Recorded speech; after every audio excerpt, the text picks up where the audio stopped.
yang harus menyebabkan damai sebagai suatu fakta nyata dari kehidupan kasih. Yang selanjutnya Yesus berbicara soal Yesus dan hukum Taurat. Yesus mengatakan, aku tidak datang untuk menggagalkan, meniadakan, membatalkan hukum Taurat. Tidak. Aku datang menggenapinya. Makanya hukum Kristen sekarang ini ialah tinggal dua. Kasihilah Tuhan Allahmu dengan segenap hatimu, dengan segenap jiwamu, dengan segenap akalmu, dengan segenap kekuatan. Lalu yang kedua, kasihilah sesama manusia seperti dirimu sendiri. Pada kedua hukum inilah bergantung seluruh hukum dan kitab para nabi. Jadi level tertinggi dari semua hukum agama Kristen ialah mengasihi Allah dan mengasihi manusia. Ya, jadi siapa yang tidak melakukan hukum Taurat, dia akan mengalami kehidupan yang terkutuk kata Tuhan.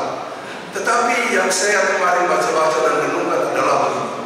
Jika hidup keagamaan tidak lebih baik dari orang-orang Yahudi dan orang-orang Farisi, maka kamu tidak akan masuk dalam kerajaan surga. Coba bayangkan, artinya kehidupan orang Yahudi itu baik, harus kita taati dan harus kita contoh. Yang saya maksud begini, kadang-kadang kita berpikir tentang Yahudi itu negatif ya. Prejudis kita, prasangka kita tentang orang Yahudi sangat jelek karena mereka kelompok yang kemudian melakukan persekongkolan komplotan untuk membunuh Yesus. Kita lepaskan dulu dengan situasi sekarang antara Israel dan Palestina. Tapi dalam kaitan dengan Alkitab, seringkali kita memandang Yahudi itu jelek. Yesus malah mengapresiasi. Kenapa? Mereka taat beragama. Oh, jangan ganggu mereka kalau mau beribadah hari Sabat. Jangan ganggu mereka kalau mereka lagi bersolawat. Solawat itu sebenarnya tradisi Yahudi. Suatu saat di mana mereka melantunkan ayat-ayat Talmud, ayat-ayat kitab dalam kitab mereka. Itu masuk kalau disolawatkan. Oh, enak luar biasa. Saya pernah mengikuti di Gedung Pertanian Jakarta, Dr. Bambang Mursena. Waktu itu ada seminar, lalu dia melakukan solawatnya Mazmur. Saya senang sekali mendengarnya. Ya, sebenarnya kehidupan beragama di Timur Tengah itu, terutama dalam rangka meresapi, menginternalisasi nilai-nilai agama melalui pembacaan kitab-kitab, ayat-ayat kitab suci, itu sangat indah.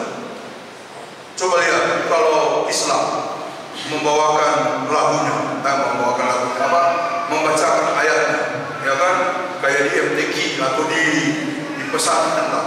Itu mereka melafalkannya dengan indah. Ya, Yahudi juga begitu. Ketika mereka berdaras tentang Mazmur, oh indah sekali. Saya pikir kita di Indonesia karena sudah diterjemahkan dalam bahasa Indonesia, tidak ada lagi daras-daras seperti itu. Tidak ada lagi lantunan kitab suci, ayat kitab suci seperti itu. Jadi mereka taat, mereka sangat mengutamakan agama, apalagi kegiatan-kegiatan yang berkaitan dengan ibadah, ritual, persembahan, taat sekali. Tetapi Yesus bilang, jika hidup keagamaan tidak lebih cukup, sudah bagus kayak mereka, tapi kamu harus lebih. Lebihnya itu ialah dalam hal damai. Kadang-kala orang-orang Yahudi tampak dia saleh, tetapi mereka sombong rohani. Tampak mereka hidup dalam keagamaan yang ketat, tetapi mereka terlalu angkuh dalam menjelaskan diri mereka sebagai orang-orang yang beriman. Karenanya orang-orang Yahudi dianggap baik, tapi oleh Yesus kehidupan keagamaan harus lebih dari apanya yang lebih. Itulah yang saya sebutkan tadi dalam hal damai. Saudara, hidup kasih yang diparalelkan dengan damai, tidak ada kesalahan palsu, tidak ada keakuan rohani, semuanya tampil apa adanya, melayani dengan sungguh-sungguh, melakukan panggilan kita dengan penuh ketulusan hati dalam rangka menjalankan panggilan iman kita. Yang terakhir, saudara, terkait dengan hukum Taurat tadi, dikatakan bahwa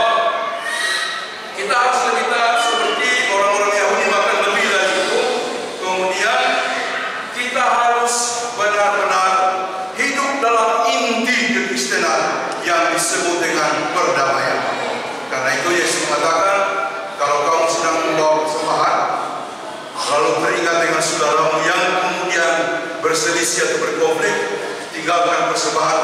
Gak ada makna persembahan, gak ada makna ibadah, gak ada makna semua ritual apa yang kita lakukan kalau damai itu tidak ada.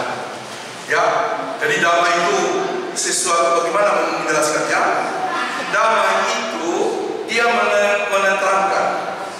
Jadi damai itu tidak ujung-ujung, tiba. Tidak bisa kita bilang saya ingin damai lalu muncul. Enggak, dia sebuah problema yang kemudian harus diatasi, bahkan dikejar sampai dapat diwujudkan. Itu damai. Dia tidak bisa muncul begitu saja. Nah, oleh karena itu saudara, damai hanya bisa kita buktikan ketika kita ada dalam kelompok. Persekutuan bergereja. Jadi beberapa waktu yang lalu, tapi ini sudah pernah saya cerita, terjadi sengketa di dalam sebuah gereja. Kemudian terjadi dua kelompok. Yang satu membawa fasilitas, main apa semua karena kelompok itu yang beli.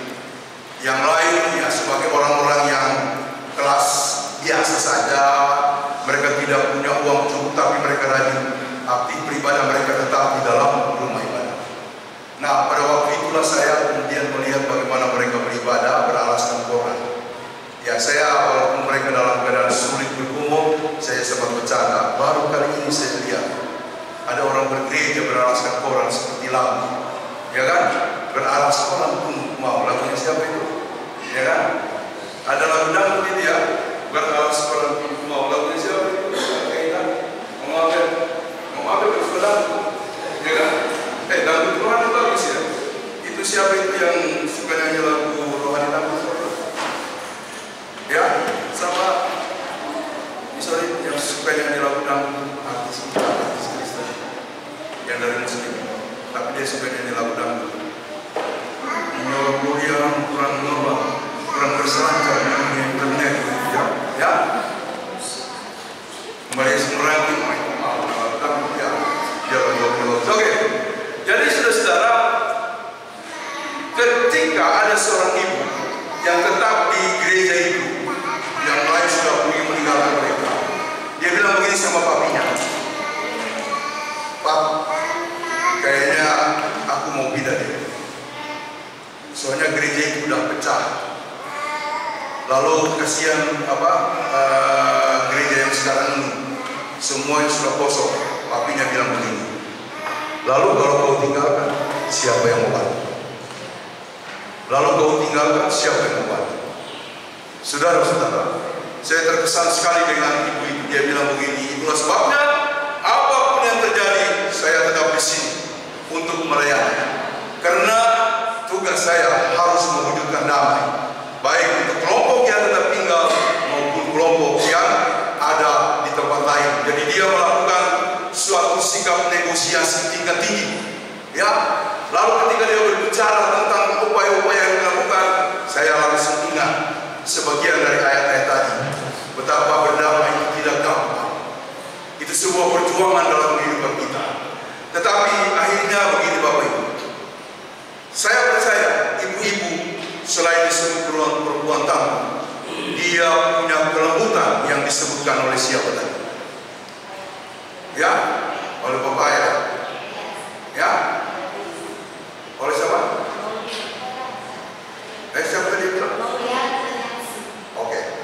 Jadi hati yang lembut, ya, hati yang lembut mau berdamai. Endingnya ialah sebuah pertanyaan. Apakah yang ada di dasar sebuah kehidupan damai? Apakah yang menjadi landasan utama dari kehidupan di dalam damai? Jawabannya Yesaya 32:17. Di mana ada kebenaran, di situ akan tumbuh damai sejahtera. Akibat kebenaran adalah ketenangan dan ketentraman sampai selama-lamanya. Dan kebenaran itu adalah menurut Alkitab, bukan menurut kebenaran saya. Jadi selama kebenaran Alkitab tidak diangkat, diutamakan, tidak akan ada